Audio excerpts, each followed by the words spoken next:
Janeiro 22, lendo a história de Deus. Jó 1, prólogo. Na terra de Uz vivia um homem chamado Jó. Era homem íntegro e justo, temia Deus e evitava fazer o mal. Ele tinha 7 filhos e 3 filhas.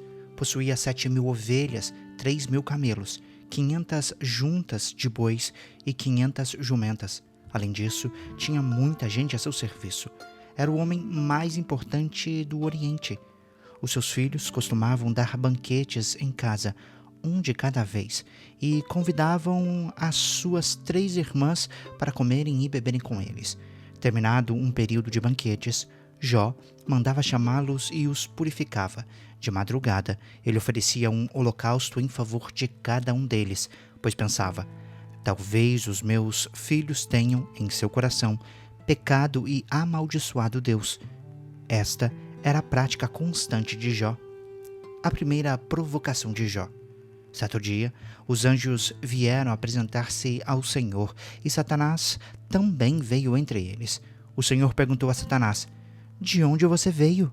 Satanás respondeu ao Senhor: de perambular pela terra e andar por ela.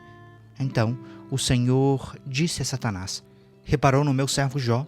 Não há ninguém na terra como ele, um homem íntegro e justo, que teme a Deus e evita fazer o mal. Satanás respondeu: será que Jó não tem razões para temer a Deus? Acaso tu mesmo não puseste uma cerca em volta dele, da casa dele e de tudo o que ele possui? Tens abençoado tudo o que ele faz, de modo que os seus rebanhos estão espalhados por toda a terra. Estende, porém, a mão e fere tudo o que ele tem, e com certeza ele te amaldiçoará na tua face. O Senhor disse a Satanás: pois bem, tudo o que ele possui está nas suas mãos, apenas não toque diretamente nele. Então Satanás saiu da presença do Senhor. Certo dia, quando os filhos e as filhas de Jó estavam em um banquete, comendo e bebendo vinho na casa do irmão mais velho, um mensageiro veio dizer a Jó: os bois estavam arando e os jumentos pastavam por perto, quando os sabeus os atacaram e os levaram embora.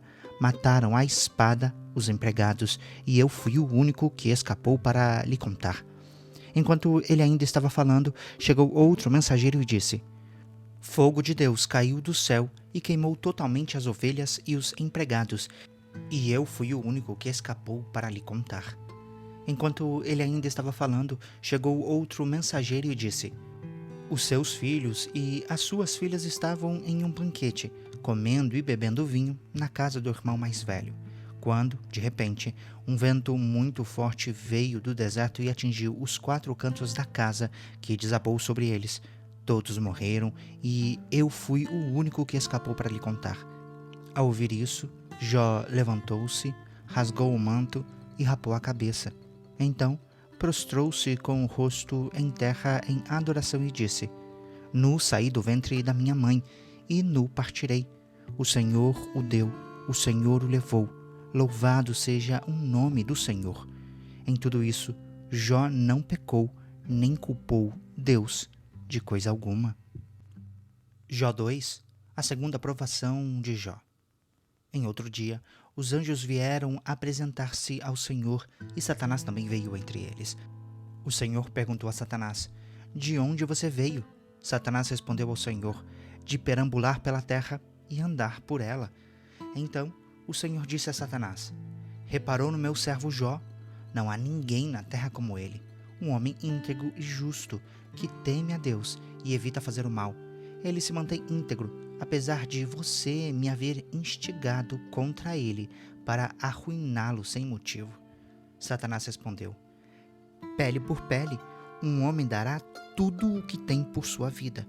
Estende a mão e fere a sua carne e os seus ossos, e verás se ele não te amaldiçoa na tua face.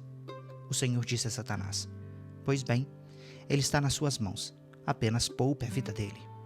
Saiu, pois, Satanás da presença do Senhor e afligiu Jó com feridas terríveis, da sola dos pés ao alto da cabeça. Então Jó apanhou um saco de louça e com ele se raspava, sentado entre as cinzas. A mulher dele lhe disse: "Você ainda mantém a sua integridade? Amaldiçoe a Deus e morra." Ele respondeu: "Você fala como uma insensata. Aceitaremos o bem dado por Deus, mas não o mal?" Em tudo isso, Jó não pecou com os lábios. Os 3 amigos de Jó. Quando 3 amigos de Jó, Elifaz de Temã, Bildade de Suá, Zofar de Naamate, souberam de todo o mal que haviam atingido, saíram cada um da sua região e combinaram ir juntos para expressar condolências e consolar Jó. Quando ergueram os olhos à distância, mal puderam reconhecê-lo e começaram a chorar em alta voz. Cada um deles raspou o seu manto e lançou pó sobre a cabeça. Depois, os 3 se sentaram no chão com ele, durante 7 dias e 7 noites. Ninguém lhe disse uma só palavra, pois viram que o seu sofrimento era muito grande. Jó 3. O discurso de Jó. Depois disso, Jó abriu a boca e amaldiçoou o dia em que nascera. Ele disse: "Pereça o dia do meu nascimento e a noite em que se disse: nasceu um menino. Que aquele dia se transforme em trevas, que Deus, lá do alto, não se importe com ele e a luz não resplandeça sobre ele. Que as trevas e a sombra da morte o chamem de volta.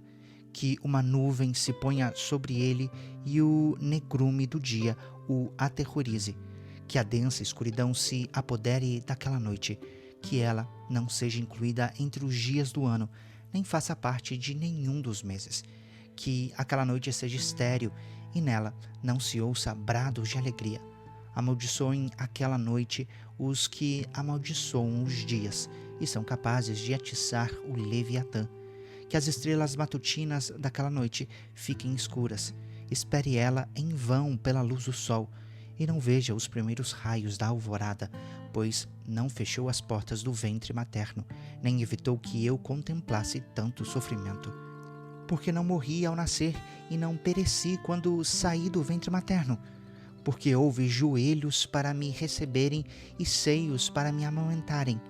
Agora eu bem poderia estar deitado em paz, eu dormiria e acharia repouso junto aos reis e conselheiros da terra, que construíram para si lugares que agora jazem em ruínas, ou junto a governantes que possuíam ouro e enchiam as suas casas de prata. Porque não me sepultaram como criança abortada, como um bebê que nunca viu a luz do dia. Ali os ímpios já não se agitam, e ali os cansados permanecem em repouso. Os prisioneiros também desfrutam sossego, e já não ouvem os gritos do feitor de escravos. Os pequenos e os grandes ali estão, e os escravos estão livres dos seus senhores.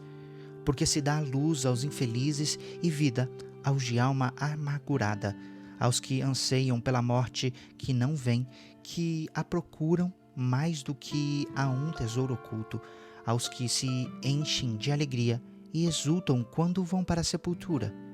Porque se dá vida àquele cujo caminho é oculto e a quem Deus fechou as saídas. Pois me vêm suspiros em vez de comida, os meus gemidos transbordam como água. O que eu temia veio sobre mim, o que eu receava me aconteceu. Não tenho paz, nem tranquilidade, nem descanso, somente inquietação. Jó 4. Elifaz. Então respondeu Elifaz de Temã: se alguém se atrever a lhe dizer uma palavra, isso tirará sua paciência? Mas quem pode refrear as palavras? Pois bem, você ensinou tantos, fortaleceu mãos fracas. As suas palavras davam firmeza aos que tropeçavam. Você firmou joelhos vacilantes, mas agora que se vê em dificuldade, você desanima. Quando você é atingido, fica prostrado. A sua vida piedosa não inspira confiança a você e o seu procedimento irrepreensível não dá a você esperança? Reflita agora, qual foi o inocente que chegou a perecer? Onde os íntegros sofreram destruição? Pelo que tenho observado, quem cultiva o mal e semeia a maldade, isso também colherá. Pelo sopro de Deus são destruídos, pelo vento da sua ira eles perecem. Ainda que ruja o leão e rosne o filhote, os leões fortes terão os dentes quebrados. O leão feroz morre por falta de presa, e os filhotes da leoa se dispersam. Disseram-me uma palavra em segredo, da qual os meus ouvidos captaram um murmúrio, em meio a sonhos perturbadores da noite, quando o sono profundo cai sobre os homens.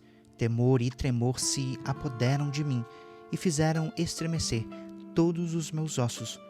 Um espírito roçou o meu rosto e os pelos do meu corpo se arrepiaram. Ele parou, mas não pude identificá-lo. Um vulto se pôs diante dos meus olhos e ouvi uma voz que sussurrava: poderá algum mortal ser mais justo que Deus? Poderá algum homem ser mais puro que o seu Criador? Se Deus não confia nos seus servos, se vê erro nos seus anjos e os acusa, quanto mais nos que moram em casas de barro, cujos alicerces estão no pó. São mais facilmente esmagados que uma traça. Entre o alvorecer e o crepúsculo são despedaçados. Perecem para sempre, sem ao menos serem notados. Não é certo que as cordas das suas tendas são arrancadas, e eles morrem sem sabedoria? Jó 5. Clame se quiser, mas quem o ouvirá? Para qual dos seres celestiais você se voltará? O ressentimento mata o insensato e a inveja destrói o tolo. Eu mesmo já vi um insensato lançar raízes, mas, de repente, a sua casa foi amaldiçoada. Os seus filhos longe estão de desfrutar segurança, maltratados nos tribunais. Não há quem os defenda. Os famintos devoram a sua colheita, tirando-o até do meio dos espinhos, e os sedentos sugam a sua riqueza, pois o sofrimento não brota do pó e as dificuldades não nascem do chão. No entanto, o homem nasce para as dificuldades, tão certamente como as fagulhas voam para cima. Se, porém, fosse comigo, eu apelaria para Deus, apresentaria a Ele minha causa. Ele realiza maravilhas insondáveis, milagres que não se podem contar. Derrama chuva sobre a terra e envia água sobre os campos. Exalta os humildes e os que choram são levados a um lugar seguro. Ele frustra os planos dos astutos para que fracassem as mãos deles. Apanha os sábios na astúcia deles, e as maquinações dos trapaceiros são frustradas rapidamente. As trevas vêm sobre ele em pleno dia. Ao meio-dia, tateiam como se fosse noite. Ele salva o oprimido da espada que trazem na boca. Salva-o das garras dos poderosos. Por isso, os pobres têm esperança, e a injustiça cala a própria boca. Bem-aventurado o homem a quem Deus corrige. Portanto, não despreze a disciplina do Todo-Poderoso, pois ele fere, mas trata do ferido. Ele machuca, mas as suas mãos também curam.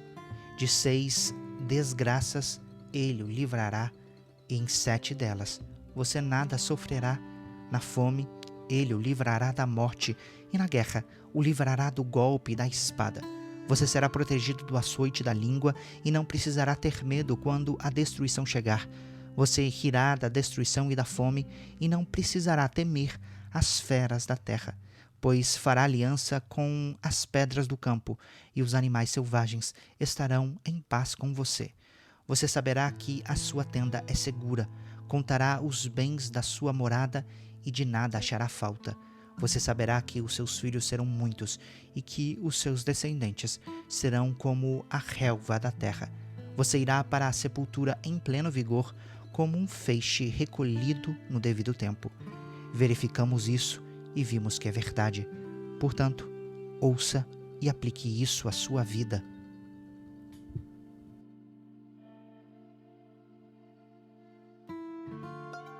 Você acabou de acompanhar a Bíblia 365, lendo a história de Deus. Se você quer acompanhar com outra versão bíblica, registrar a sua leitura, dar sugestões, participar de nosso grupo no WhatsApp ou até mesmo fazer pedidos de oração, acesse sempre www.abiblia365.com.br. E lembre sempre, em leituras diárias, confortaremos e fortaleceremos a nossa fé.